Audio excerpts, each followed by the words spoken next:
నమస్కారం, NS news కి స్వాగతం. నా పేరు ఉషా. ముందుగా ముఖ్యాంశాలు. వివిధ పరిశుద్ధ ఆలయాలకు పేదవారికి దేవుడు మా కుటుంబానికి ఇచ్చిన దానిలో నుంచి సహాయం చేయడంలో నా పూర్వజన్మ సుకృతమని హైకోర్టు అడ్వకేట్ మాందాడి సరోజ్ రెడ్డి అన్నారు. చిన్నచింతకుంట పట్టణంలోని విశ్వబ్రాహ్మణుల ఆహ్వానం మేరకు ఆదివారం వచ్చారు. విశ్వబ్రాహ్మణ కమ్యూనిటీ భవన నిర్మాణానికి 1,00,000 రూపాయలు వితరణ చేశారు. అనంతరం చిన్నచింతకుంట మండలం ఒంద్యాల గ్రామ ఎంబీ హార్మోన్ చర్చ్ కౌన్సిల్ ఆహ్వానం మేరకు సందర్శించి సంఘ అవసరాల నిమిత్తం 30,000 రూపాయలు సంఘ కౌన్సిల్కి ఆర్థికంగా సహాయం చేశారు.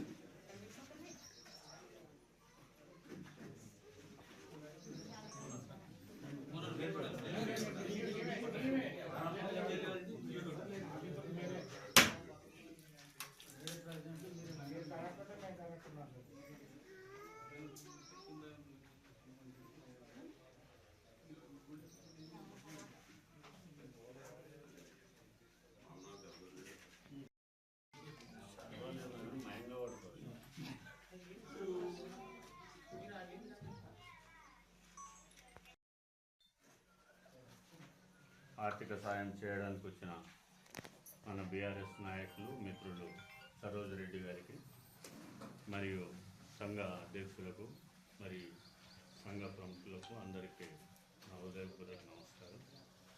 అయితే ఈ కమ్యూనిటీ హాల్ అనేది మన మాజీ శాసనసభ్యులు అన్నకు మేము ఒక 2 నెలల కింద 3 నెలల కింద ఒకసారి అన్న ఇట్లా అందరం డొనేషన్ చేసి మాకు ఇట్లా గుడి నిర్మాణం చేసుకుంటున్నాం సంఘం తరఫుకి సాయం గతంలో కూడా మేము ఆలంగడ్డి షెడ్ అయిన గారు మాకు శాంక్షన్ చేసిండే, అయినా బిల్లు మాకు శాంక్షన్ కాలేదు.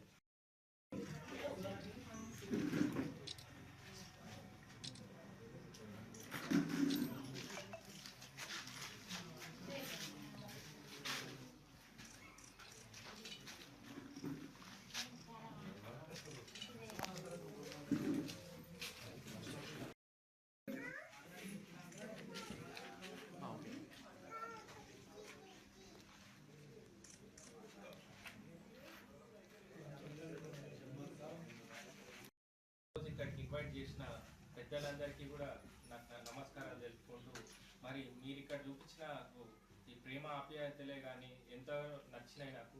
మరి ఎక్కడ కూడా నేను చాలా దగ్గరలో చేసినా కానీ ఇంత అంటే ఇక్కడ ఒక జెన్యూన్ కాజ్ ఉందని కూడా నాకు అర్థమవుతుంది.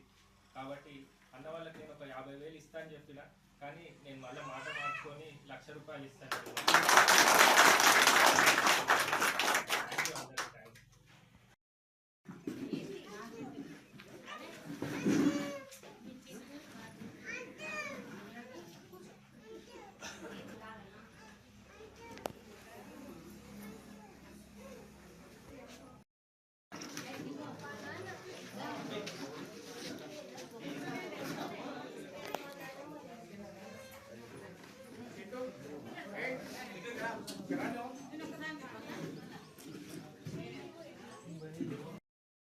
ఆహ్వానం పలుకుతున్నాం ఆయన గారిని మన దేవుడి సన్నిధికి. కాబట్టి దేవుడు వారిని దీవించను గాక. ఈసారి అయ్యే పేరు మీద సార్ మీ పేరు మీద మేము డబ్బులు తీసుకొచ్చి ఇచ్చాం సార్. ఆ తర్వాత ఇప్పుడు కూడా మనం ఫోన్ చేశాం సార్, మాకు పరిశుద్ధ ఆలయంలో ఫ్యాన్లు కొద్దిగా ఇబ్బంది ఉందా సార్, ఫ్యాన్లు లేవు అని చెప్పి అన్నాము. ఫోన్ ద్వారానే మాట్లాడినప్పుడు సరే నువ్వు ఎప్పుడైతే పరిశుద్ధాలయం గురించి చెప్పావో మీ మాట మేరకు నేను తక్షణమే అంటే ఏదో ఒక రోజు వస్తానని చెప్పి అన్నాడు. అనుకోకుండా మనకేం తెలియదు, ఎవరు కూడా తెలియదు. నాకు ఒకరికి మాత్రమే నిన్న ఫోన్ చేశారు. ఫోన్ చేసి అంకుల్ రేపు వస్తానని అన్నాడు. సార్ నన్ను ఎప్పుడు కూడా ఇంకొక అంకుల్ అంటుంటాడు. తీసుకొని వెళ్ళడం జరిగింది. అంటే మేము ఫోన్ ద్వారానే మాట్లాడినాం, ఆయన దగ్గరికి మేమేం వెళ్ళలేదు. జస్ట్ ఫోనే మాట్లాడినాం. మన స్పందించి మీ యొక్క అవసరాలు ఏమైనా ఉంటే మేము అక్కడికి వచ్చి మీకు సహాయం చేస్తామని వారు తెలియజేశారు. కాబట్టి అందరూ బట్టి సంఘపక్షంగా వారికి వందనాలు తెలియజేస్తూ ఉన్నాము.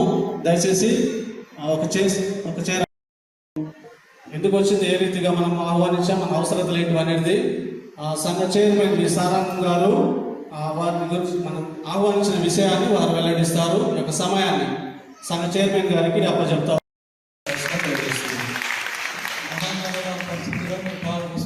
స్తోత్రం చెల్లిస్తున్నాం. ఈ దినమందు ప్రభువా మీ యొక్క సన్నిధిని మీ ఆలయాలను ప్రేమించినటువంటి వారిని మీరు దీవించే దేవుడవై ఉన్నాం. ఆ విధంగా మా ప్రభువా దేశంలో లోకంలో జీవిస్తున్నటువంటి వీళ్ళందరూ కూడా ప్రతి అడ్వకేట్ కూడా ప్రభా దైవ గ్రంథాన్ని చదివి అదొక సబ్జెక్టుగా చదువుతారు. అదేవిధంగా ప్రభా మా దైవ గ్రంథాన్ని చదివారయ్య గారు దీనిలోని సత్యములు దీనిలోని వాక్కులు నేర్చుకున్నారు. అయినా ప్రభా మరి వారి విషయంలో మా ఆలయాన్ని దర్శించడానికి వచ్చారు ప్రభా. వారి ఉద్దేశములు వారి తలంపులు వారి కోరికలన్నీ మీరు నెరవేర్చుకొని ప్రార్థన చేస్తున్నాం ప్రభా. ఎందరైతే మీ సంగతిని ప్రేమిస్తున్నారో వారందరినీ దీవించే దేవుడు, ఆశీర్వదించే దేవుడు. ఈ మధ్యాహ్న కాలం తండ్రి మీ దాసుని కోరికలు ఆలోచనల్ని సఫలపరచండి.